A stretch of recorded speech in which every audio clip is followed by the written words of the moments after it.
ব্রহ্মার মোহভঙ্গ। একদিন ভগবান শ্রীকৃষ্ণ গোপবালকদের সাথে ভোজন করছিলেন। তাদের বাছুররা সবুজ কচি ঘাস খাওয়ার লোভে ঘন জঙ্গলের মধ্যে দূরে গেছিল। গোপবালকদের যখন বাছুরদের কথা মনে এলো তখন তারা ভীষণ ভয় পেয়ে গেল। তখন ভগবান শ্রীকৃষ্ণ বললেন, বন্ধুগণ, চিন্তা করো না, তোমরা খেতে থাকো, আমি এক্ষুনি তোমাদের বাছুরগুলোকে খুঁজে আনছি।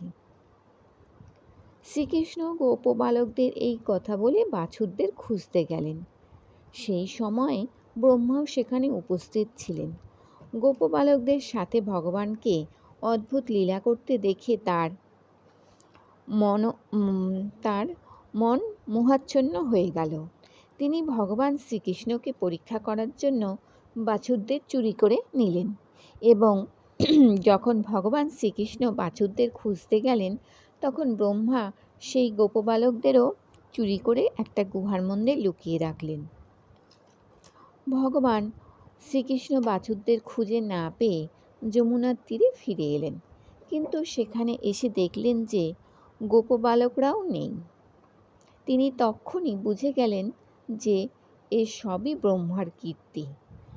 তখন ভগবান শ্রীকৃষ্ণ নিজেকেই গোপবালক আর বাছুরদের রূপ ধারণ করলেন।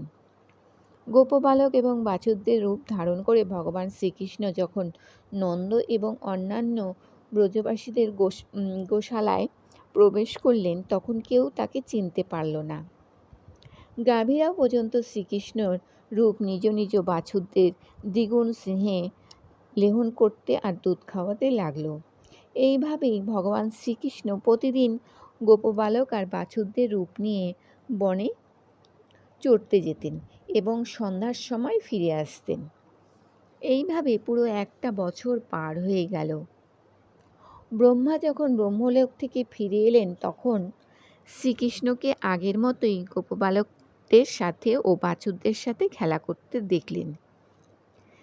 তিনি ভাবতে লাগলেন যে গোপবালক এবং বাছুরদের তো আমি চুরি করে নিজের মায়ায় দিয়ে অবচেতন করে গুহার মধ্যে বন্ধ করে রেখেছি।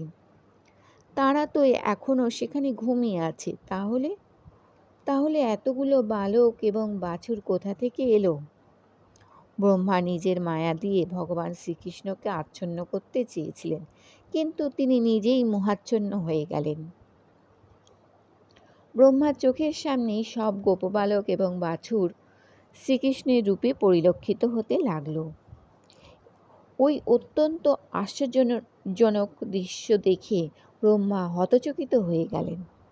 তিনি ভগবান শ্রীকৃষ্ণের প্রভাবে নিস্তেজ হয়ে মৌন হয়ে গেলেন। যদিও সমস্ত বিদ্যার কেন্দ্রবিন্দু ব্রহ্মা স্বয়ং, তবুও ভগবান শ্রীকৃষ্ণকে তিনি বুঝতে পারলেন না। তার চোখ দুটো মুদ্রিত হয়ে গেল। ভগবান শ্রীকৃষ্ণ ব্রহ্মার অসহায় অবস্থা দেখে নিজের মায়া আবরণ তুলে নিলেন। তখন ব্রহ্মার বাহ্যজ্ঞান ফিরে এলো। ব্রহ্মা দেখলেন যে ভগবান শ্রীকৃষ্ণ আগে যেমন গোপবালক আর বাছুরদের খুঁজে বেড়াচ্ছিলেন, আজও তেমনি খুঁজে ফিরছেন।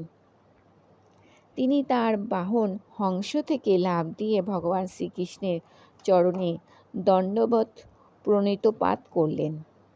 তার চোখের অশ্রুধারায় ভগবান শ্রীকৃষ্ণের চরণ সিক্ত হয়ে গেল।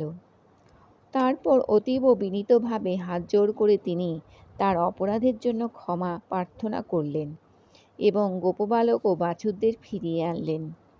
পরিশেষে তিনি শ্রীকৃষ্ণকে স্মরণ করতে করতে ব্রহ্মলোকে চলে গেলেন। গল্পটি ভালো লাগলে কমেন্ট ও একটা করে লাইক করে দেবেন। নমস্কার।